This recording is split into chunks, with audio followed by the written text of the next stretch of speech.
बाबू आपका? My name is Zaid. क्या? My name is Zaid. Zaid ji, Zaid आप कौन सी क्लास में पढ़ते हैं? I am 5th class. 5th class में पढ़ते हैं? यस जैद आप 5th क्लास में पढ़ते हैं, आपको स्कूल जाते हैं, मतलब 5th क्लास में पढ़ते हैं, मदरसे वगैरह भी जाते हैं? यस। मदरसे में क्या पढ़ाते हैं? कुरान, उर्दू, तजवीद। साइंस वगैरह नहीं पढ़ाते? नहीं। अच्छा, अभी आपको पता है कि भारत के प्रधानमंत्री कौन है? भारत मोदी। मोदी है। तो मोदी कैसे हैं?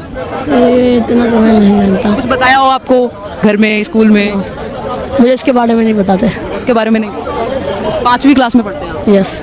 आप भी, आप कौन सी क्लास में? माय नेम इज हयातुल्लाह, मैं 9th क्लास में पढ़ता हूँ। 9th क्लास में पढ़ते हैं, अच्छी बात। अच्छा, आप मदरसा भी जाते होंगे? जी।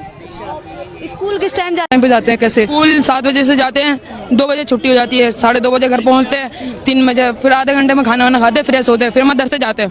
मदरसे जाते हैं, उर्दू पढ़ते हैं, तजवीद पढ़ते हैं, हर चीज़ पढ़ते हैं। अच्छा, मदरसे में क्या क्या पढ़ाते हैं? जैसे कि मदरसे में जैसे कि हम हिंदी इंग्लिश में पढ़ते हैं कि है ना, हिंदी क्या होता है, इंग्लिश क्या होता है, साइंस में कैसे पढ़ते हैं, मैथ्स क्या 1-2 होता है, तो वो उर्दू में हमारे को इस्लाम की बातें बताई जाती है, हर एक चीज़ बताई जाती है। इस्लाम के बारे में क्या बताया जाता है? जैसे इस दुनिया के बारे में क्या बताया इस जाता दुनिया के बारे में ये बताया गया कि हमारे को पैदा किसने किया है, हमारे को अल्लाह ने पैदा किया है, हम उसी के भक्त हैं बस। हर कोई अपने ईश्वर को मानता है, जैसे कोई भगवान को मानता है, जैसे कोई क्रिश्चियन को मानता है, तो हम अल्लाह को मानने वाले हैं। और कोई यहाँ पे होंगे मोमदेन बहुत सारे घूमते हैं।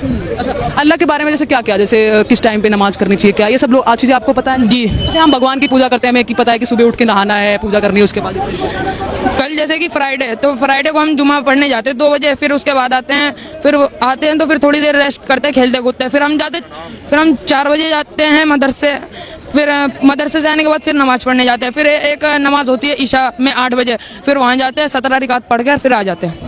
अच्छा, हिंदुओं को लेकर कुछ बताया गया है आपके इस्लाम में? जी ना, ऐसा कुछ नहीं है। हिंदू मुस्लिम कुछ नहीं होता। यह हमारा लोग एक इंसान ही है, हम वो लोग अपने धर्म मानते हैं, हमारे को लड़ाई करने से क्या फायदा।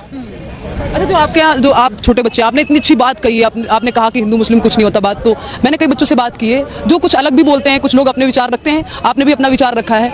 आपके यहाँ महिलाओं को किस तरीके से देखते हैं? जो आपकी मम्मी है, इनको इस्लाम में इनको किस तरीके से दिखाया गया, कैसे इनके बारे में बताएं? इस्लाम में तो ये दिखाया गया कि लड़कियों को, औरतों को बुर्का पहन के निकलनी चाहिए, हैं, क्योंकि ये जो आजकल जो बाहर होते हैं, जो लड़के होते हैं और भी लोग होते हैं, वो गंदी नज़रों से देखते हैं।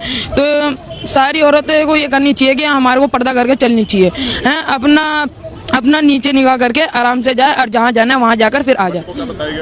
अच्छा, एक मिनट, एक और सवाल करना चाहूँगी। आपने कहा कि महिलाओं को इस तरीके से दिखाया गया है, तो महिलाओं के आपके यहाँ मतलब पुरुषों के लेवल हैं आपके यहाँ, पुरुषों के लेवल पे हैं, मतलब महिला पुरुष बराबर हैं आपके यहाँ पे?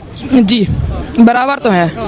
कैसे? जैसे महिला पुरुष, जो महिलाएं वो भी काम कर सकती हैं इस्लाम में, पुरुष हैं वो भी काम कर सकते हैं, दोनों लोग काम कर सकते हैं बाहर जाके? जी, काम तो कर सकते हैं, मगर ये है कि वो जैसे कि हम लड़के हो गए, इनको काम करने का फर्ज बनता है, माँ बाप को आराम से बैठा के खिलाएं और अपना कमाए माँ बाप को भी दें।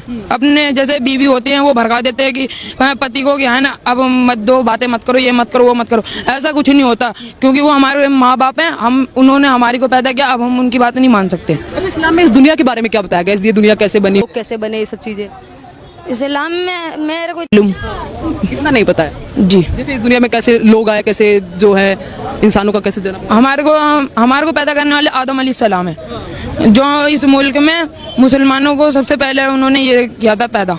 उन्होंने सबसे पहले इंसान। जी। अच्छा, हमारे देश और मुल्क के बारे में क्या बताया गया इस्लाम में? पता है, आपने कुछ पढ़ा हो इस तरीके से? ये सब नहीं हुआ। अच्छा, आप 9वीं क्लास में हैं, तो हमारे प्रधानमंत्री जी के बारे में क्या कहना चाहेंगे? हमारे प्रधानमंत्री कौन है? मोदी है। क्या कहना चाहेंगे उनके बारे में? तो क्या कहना चाहेंगे, जैसे कि ये वोट होता है, तो वोट में हमारे को किसी को है ना वोट नहीं देनी चाहिए, क्योंकि अपनी जिम्मेदारी निभाएंगे ना लोग, तो खुद ही देश सुधर जाएगा। बात ये है। अच्छा, वोट नहीं देना चाहिए, ये कहाँ पे बताया गया? ये मैं खुद ही बोलता हूँ, मैं अपने से बोलता हूँ कि वोट मत दो, सब अपना अपना अधिकार निभाएंगे तो देश खुद ही समझ जाएगा। संविधान नहीं होना चाहिए आपके हिसाब से? जी। कॉन्स्टिट्यूशन के बारे में आपने सुना होगा, आप 9वीं क्लास में है, कॉन्स्टिट्यूशन होना चाहिए जो देश को और लोगों को बांध के रखता है। अगर किसी के साथ में कुछ है तो कोई कुछ भी कर सकता है, मतलब अगर आपने कहा कि कोई वोट नहीं डालेगा, अगर कोई वोट नहीं डालेगा तो कोई किसी को भी कुछ भी बोल देगा, और इस तरीके से लोग संविधान के तहत बंधे रहते हैं, कोई अपराध करने से पहले 100 बार सोचेगा, तो ये सब चीजें तो होनी चाहिए। तो वही तो बोल रहा हूँ ना कि सब अपना अपना अधिकार निभाए, वो उनको आप जी से बात करे, वो उनको करे, हर एक लोगों को तमीज से बात करनी चाहिए, तभी के साथ अच्छा बर्ताव होगा, वरना फिर तो गलत ही होगा। जब कोई सामने वाला बंदा हमारे को तौर तरीके से बातें करेगा तो हम भी उससे के साथ अच्छे से बात करेंगे। आज जैसे वो गलत बोल रहा है तो हम भी गलत से बात करेंगे। इस्लाम के बारे में इस्लाम में क्या क्या तालीम दी गई है? जैसे कि मैं बात करूँ तो फ़ोन, टीवी, ये सब चीज़ें कहा जाता है कि हराम है कुछ। हाँ, ये चलाना तो हराम है। बात ये होती है कि इस्लाम में मोबाइल चलाना हराम है, और ये मोबाइल कभी भी चलाओ तो 1 घंटा चलाओ, क्योंकि मोबाइल से आंख भी खराब, आंख पे भी जरा पड़ता है, हर एक चीज पे।